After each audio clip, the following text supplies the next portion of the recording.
بسم اللہ الرحمن الرحیم۔ السلام علیکم۔ ایک سوال ایک جواب میں ایک دوست نے سوال بھیجا ہے کہ اس کی والدہ بیمار ہیں تو وہ روزہ نہیں رکھ سکتی، تو اس صورت میں وہ کیا کریں؟ ایک دفعہ سوال کو پھر سنیے۔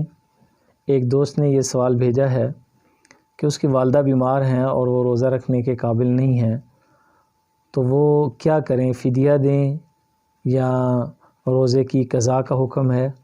تو اس کا جواب یہ ہے کہ مریض کی اگر تو کیفیت ایسی ہو، کوئی بھی ہو، عمر کے کسی حصے میں بھی ہو، اس کی صورتحال کچھ ایسی ہو کہ وہاں پہ ڈاکٹر حضرات جو ہیں وہ یہ ڈیسائیڈ کر دیں کہ اس کا اب ریکور ہونا یا اچھا ہونا یا صحت مند ہونا اب ناممکن ہے، یہ آگے جو ہے وہ کمزوری کی طرف ہی جائے گا، تو ایسی صورت میں اس کا فدیہ دیا جائے گا صدقہ فطر کے برابر، یعنی 2 سیر گندم جو ہے کے حساب سے اس کا فی روزے کا جو فدیہ ہے وہ ادا کیا جائے گا۔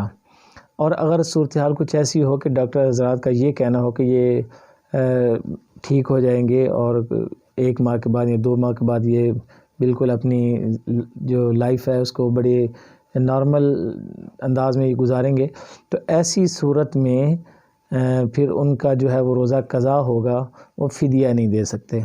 فدیہ اس روزے کا ہوگا جس کے بارے میں ڈاکٹر حضرات کا یہ کہنا ہو کہ اب یہ مریض جو ہے وہ دوبارہ ٹھیک نہیں ہو سکتا۔ اللہ رب العالمین عمل کی توفیق نصیب فرمائے۔ السلام علیکم ورحمۃ اللہ وبرکاتہ۔